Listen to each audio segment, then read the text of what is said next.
વાલા મારા ધોરણ 12 સાયન્સના હોનહાર બાળકો, ગઈકાલે કીધેલી વાત યાદ હશે, રાઈટ? બિલકુલ સરસ રીતે આજથી કામ કરવાનું શરૂ થઈ ગયું હશે એવું હું ઈચ્છું છું. આજે પણ તમને યાદ કરાવી રહ્યો છું કે તમારું રિઝલ્ટ તમે જ લખી શકશો. If you want to become a good doctor, you become a best doctor. If you want to become a good engineer, you become a best engineer, right? Best an engineer. Now, my dear બચ્ચા party, આપણી પાસે chapter number 8 ચાલી રહ્યો છે. એના કેટલાક સૂત્રો તમને યાદ હોવા જરૂરી છે. અત્યારે રિવાઇઝ કરાવી દઉં છું, કારણ કે તમારી પાસે થિયરીની અંદરના એ સૂત્રો છે જે યાદ કરશો તો દાખલાનો કાર્યક્રમ સહેલો થઈ જશે, રાઈટ? જો અહીંયા બાજુમાં આજે આપણે સૂત્રો લખી રાખીએ. બહુ થોડાક સૂત્રો છે. સૌથી પહેલું સૂત્ર છે વિદ્યુત ક્ષેત્રનું સૂત્ર E is equal to E0 sin kx minus omega t. તરંગ x દિશામાં જાય તો. એવું જ B નું સૂત્ર છે B is equal to B0 sin kx minus omega t, right? એના પછી બીજું સૂત્ર હતું બચ્ચા પાર્ટી આપણી પાસે કે E by B is equal to C. એના પછીનું સૂત્ર હતું મારા વાલા બાળકો, જેમાં હતું C પ્રકાશનો વેગ બરાબર 1/√μ0 અપોન એની સાથે એપ્સાઇલન. જો આની અંદર v લખું તો √μ અને એની સાથે એપ્સાઇલન. વક્રી ભવનાંક is equal to સૂત્ર થાય n બરાબર c upon v √μr epsilon r થાય. એના પછી સપાટીને વેગમાન મળે છે તો વાલા બાળકો વેગમાનનું સૂત્ર થાય p is equal to u upon c. સંપૂર્ણ શોષણ થાય તો. એના પછી છે બળ, તો બળનું સૂત્ર થાય F is equal to dp by dt. એની સાથે દબાણનું સૂત્ર લખી શકું કે દબાણ P is equal to F upon A. આ બધા સૂત્રો મેં તમને લાસ્ટ લેક્ચરમાં વિદ્યુત ચુંબકીય તરંગોની લાક્ષણિકતા સમજ્યા ત્યારે તમને સરસ રીતે શીખવાડેલા છે. નાઉ માય ડિયર ફ્રેન્ડ્સ, આગળની વાત કરીએ ઊર્જા ઘનતાની. તો ઊર્જા ઘનતા યાદ છે તમને, ρ is equal to ρe plus ρb, અને એનું છેલ્લું સૂત્ર ρ is equal to epsilon 0 e square rms. જો મારે આ સૂત્ર ચુંબકીય ક્ષેત્રમાં લખવું હોય તો b square rms ના છેદમાં μ0 થાય. કરેક્ટ? નાઉ તીવ્રતા લખો તો તીવ્રતા I is equal to ρ into c, અને એના પછી ρ ની કિંમત તો અહીંયા લખી શકું, ρ ની જગ્યાએ c into epsilon 0 e square rms. I is equal to c into b square rms upon μ0. આવું પણ થાય. ચેપ્ટર નંબર 7 ના સૂત્રની જરૂર પડશે, જેમ કે ERMS is equal to E0 upon √2. E0 ને તમે EM પણ કહી શકો છો. એવી જ રીતે BRMS is equal to B0 upon √2 is equal to BM upon √2. Right? અને છેલ્લે વિદ્યુત ચુંબકીય તરંગો માટે વિદ્યુત ચુંબકીય તરંગોની પ્રસરણની દિશા કઈ હોઈ શકે તો E ક્રોસ B ની દિશામાં. વાલા મારા બાળકો, બસ આટલા સૂત્રો જો તમે મોડે કરી લીધા તો આ ચેપ્ટરના MCQ ગણતરીવાળા દાખલા પણ આની અંદરથી તમને આવડી જશે, રાઈટ? બીજી એકાદ બે નાની સરખી બાબતો જે નોંધવા યોગ્ય છે તે તમને કહી દઉં, જેમાં વેગ v બરાબર ઓમેગા અપોન k થઈ શકશે, લેમ્બડા ઇન્ટુ ન્યુ થઈ શકશે, લેમ્બડા અપોન t પણ થઈ શકશે. k શું છે? k તરંગ સદિશ છે, 2π અપોન લેમ્બડા થાય. ઓમેગા નું સૂત્ર તો તમને આવડે છે. વાલા બાળકો આટલું લિસ્ટ છે આપણી પાસે. જોઈએ દાખલામાં કેવી મજા આવે છે. આવા સૂત્રો તમારી સામે પડ્યા તો ફટાફટ દાખલા થઈ જાય. ઉદાહરણ નંબર 8.2 ની વાત કરીએ છીએ. એક 25 મેગાહર્ટ્ઝ આવૃત્તિ ધરાવતું new is equal to 25 mega, બચ્ચા પાર્ટી મેગા એટલે 10⁶ હર્ટ્ઝ આવૃત્તિ ધરાવતું સિગ્નલ સમતલ વિદ્યુત ચુંબકીય તરંગ મુક્ત અવકાશમાં x દિશામાં ગતિ કરે છે. તરંગનું પ્રસરણ x દિશા ચોક્કસ સમય અને અવકાશના એક ચોક્કસ બિંદુ આગળ E બરાબર, E ની કિંમત આપી છે વાલાઓ, E is equal to 6.3 J caret volt per metre છે. તો આ બિંદુ આગળ તમને B શોધવાનું કીધું છે. બોલો, કોઈ તકલીફ ના જ પડવી જોઈએ. સૂત્ર તમારી સમક્ષ, ઉપરથી ત્રીજું સૂત્ર તમારો આન્સર થઈ ગયો, રાઈટ? તો અહીંયા લખી શકીએ વિદ્યુત ચુંબકીય તરંગો માટે E by B is equal to C. મને B શોધવાનું કીધું છે તો લખું B is equal to E upon C. વાલા મારા બાળકો 6.3 છે upon 3 into 10 raised to 8 છે. B is equal to આની સાથે અહીંયા આવશે 2 ને અહીંયા આવશે 1 10⁻8 ટેસ્લા થઈ ગયું. That's it. હવે આ કઈ દિશામાં છે શોધવું હોય તો આનો સહારો લેવો પડે. E ની દિશા જે છે તો અહીંયા હું બાજુમાં પહેલા લખી દઉં E ક્રોસ B. અહીંયા મને મળવો જોઈએ જવાબ I કેરેટ. કેમ? તો કે તરંગ x દિશામાં પ્રસરણ પામે છે, બરાબર? ઓકે, હવે મને અહીંયા E નો નંબર નક્કી છે, J કેરેટ જ રાખવો જોઈશે મારે એકમ સદિશ એટલે J કેરેટ. આનો જવાબ મારે જોઈએ છે I કેરેટ. તો અહીંયા J ક્રોસ શું હોવું જોઈએ? તો કે that's it. તો અહીંયા લખી શકાય સદિશ E ક્રોસ B અનુસાર પ્રસરણની દિશા x છે માટે, અથવા જો E એ y દિશામાં હોય તો B એ z દિશામાં જ હોય તો જ પ્રસરણની દિશા x મળે. માટે સદિશ B is equal to 2.1 10 raised to -8 k caret tesla. This is your final answer. આ પ્રસરણ કોનું બચ્ચા પાર્ટી? વિદ્યુત ચુંબકીય તરંગ. Isn't it? ખ્યાલ આવી ગયો ને? સહેલો દાખલો હતો, થઈ ગયો સરળતાથી. ઓકે, નેક્સ્ટ પર જઈએ આપણે. વાલા ભૂલકાઓ, પેજ નંબર 278, ઉદાહરણ નંબર 8.3, 8.3, રાઈટ? એક સમતલ વિદ્યુત ચુંબકીય તરંગમાં ચુંબકીય ક્ષેત્રનું સૂત્ર આપેલું છે. By is equal to 2 into 10 raised to -7 sin bracket 0.5 10 raised to 3 0.5 10 raised to 3 into x plus 1.5 into 10 raised to 11 t, બરાબર? ઇન્ટુ ટેસ્લા, એટલે ટેસ્લા એકમ છે ભાઈ, ઇન્ટુ ન સૂત્ર વડે આપવામાં આવે છે. તો નંબર 1 તરંગ લંબાઈ અને આવૃત્તિ કેટલી હશે? નંબર 2 વિદ્યુત ક્ષેત્ર માટેનું સમીકરણ લખો. હવે પહેલા તો મારે જે સમીકરણ છે એને આગળ જે લખ્યું છે એના ફોર્મમાં લઈ આવવું પડે. જો સૂત્ર છે તો કેવી તરત જ આમ એક્ઝેક્ટલી આમ ફટાફટ કામ થાય. તો લખી શકાય અહીં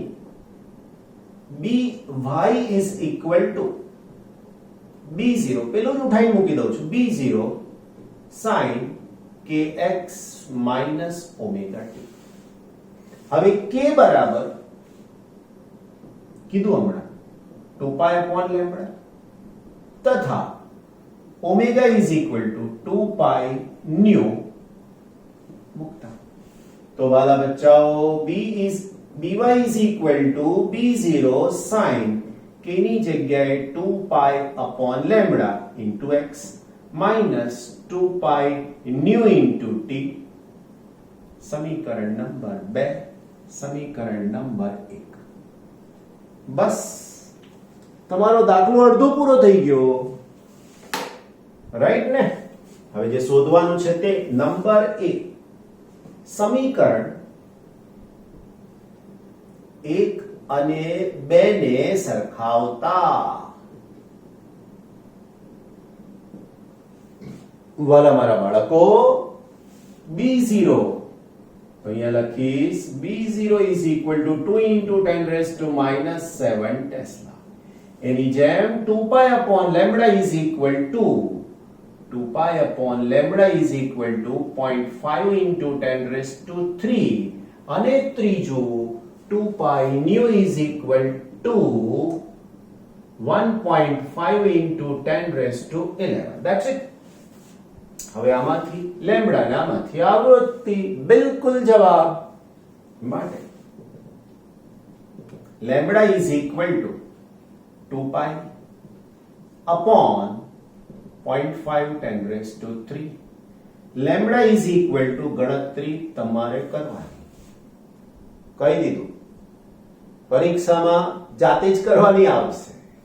આના ઉપરથી હું ન્યુ શોધીશ તો new is equal to 1.5 10 raised to 11 divided by 2 pi. વાલા મારા બચ્ચા પાર્ટી જવાબ તમારે જ ગણવાનો હે ને? થોડુંક તો કામ કરીશું, થોડુંક.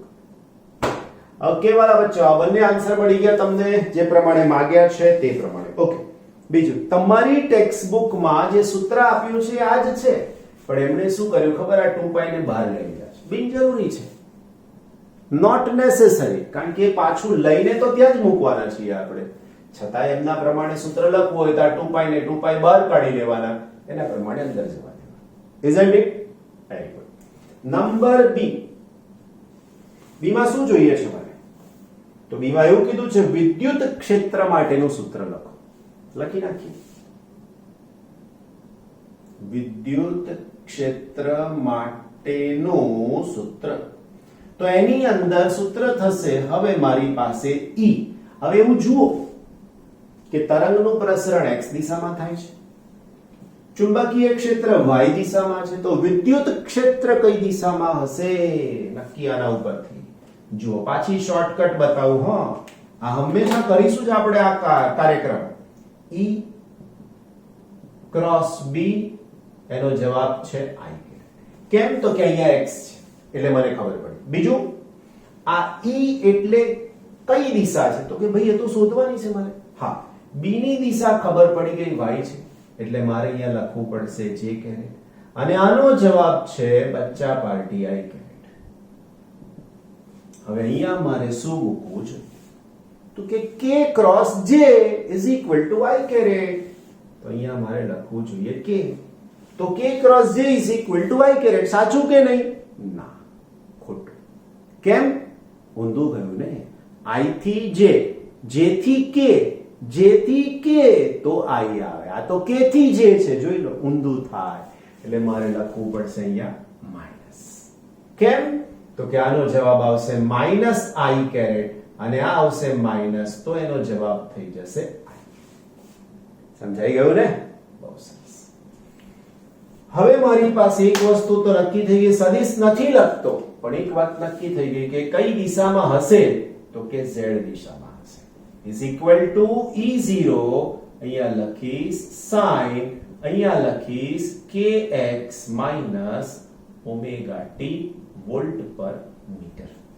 મારે તો ખાલી B0 સોરી E0 જ શોધવાના છે, તો લખી શકીએ અહીં E by B is equal to C. તો E0 by B0 is equal to C.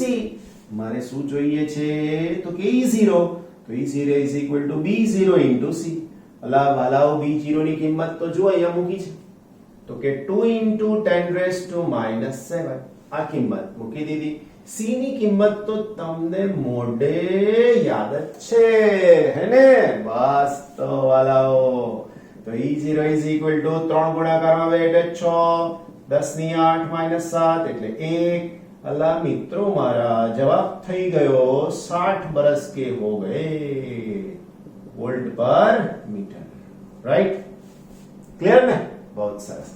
बस तो માટે Ez is equal to જવાબ થઈ જશે E0 60 sin. પછી આ તો કોપી માર લેવાની અહીંથી. Don't use your મગજ. Only do the copy. Right?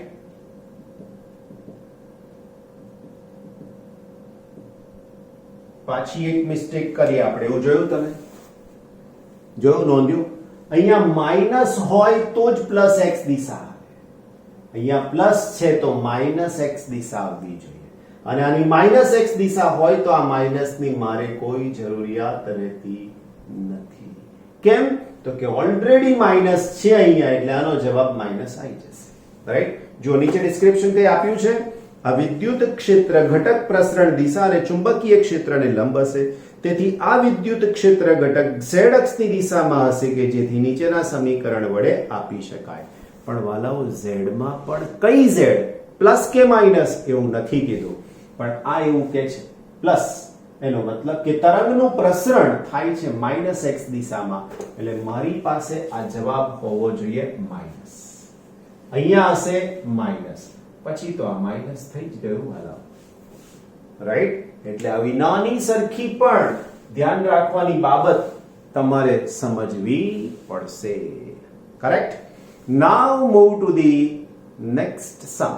Okay, page number 279. Page number 279 પર 8.4 નંબરનો question. 18 watt per centimetre square જેટલું ઉર્જા ફ્લક્સ એટલે પાવર, તો અહીંયા લખો પાવર, એનું બીજું નામ છે ઉર્જા ફ્લક્સ. જુઓ નવી બઈક માહિતી આવી હે ને? ઉર્જા ફ્લક્સ પાવર બરાબર P બરાબર, ઓકે પાવર નહીં કહીએ હો મિત્રો, અહીંયા હું નામ બદલી રહ્યો છું કારણ કે એના એકમ પરથી આપણે 18 વોટ પર સેન્ટીમીટર સ્ક્વેર. આ ઉર્જા ફ્લક્સ ને બીજું નામ આપણે આપીશું તીવ્રતા. એનો એકમ જુઓ એટલે ખબર પડે. પાવર છે એટલે એનો એકમ વોટ, છેદમાં સેન્ટીમીટર સ્ક્વેર છે એટલે તીવ્રતાના સૂત્ર ઉપરથી થઈ ગયું. જુઓ તીવ્રતા I is equal to ઉર્જાના છેદમાં ફળના છેદમાં સમય. રાઈટ? આ પ્રમાણે થઈ ગયું. Very good.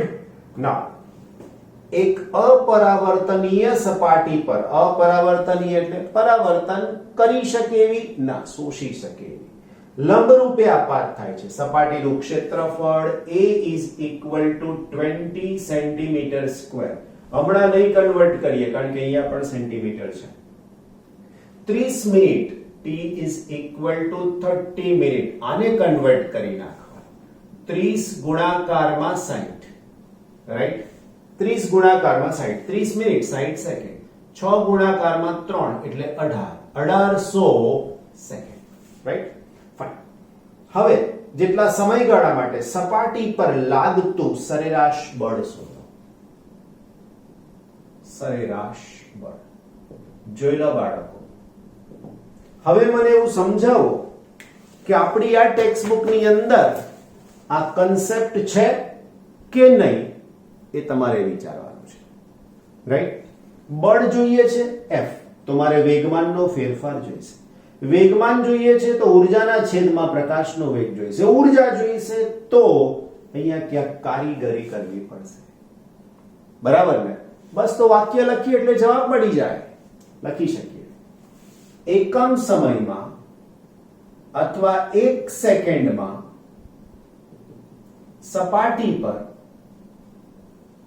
આપાત ઉર્જા. હવે અહીંથી મળશે તમને ઉર્જા બરાબર ક્ષેત્રફળ ગુણાકાર સમય. સીધે સીધું જ આવી ગયું. જોઈ લો અહીંયાથી જ ઉર્જા બરાબર I એટલે તીવ્રતા એટલે ઉર્જા ફ્લક્સ ગુણાકારમાં ક્ષેત્રફળ ગુણાકારમાં સમય. વાલા બચ્ચા પાર્ટી ઉર્જા ફ્લક્સ 18 છે વોટ પર સેન્ટીમીટર સ્ક્વેર ગુણાકારમાં ક્ષેત્રફળ 20 સેન્ટીમીટર સ્ક્વેર સમય છે 1800 સેકન્ડ સેન્ટીમીટર ઉડ ગયે બાકી શું રહ્યું તો કે 18 વોટ નો એકમ ને જૂલ પર સેકન્ડ ગુણાકારમાં 20 ગુણાકારમાં 1800 સેકન્ડ કેન્સલ તો ઉર્જા બરાબર જવાબ મળી જશે જૂલમાં. રાઈટ. મારે આ જવાબ લખવો પડશે કારણ શું? કારણ એવું છે કે બચ્ચા પાર્ટી આગળની ગણતરીમાં આ જવાબ જોઈશે 6.48 10⁵ રાઈટ.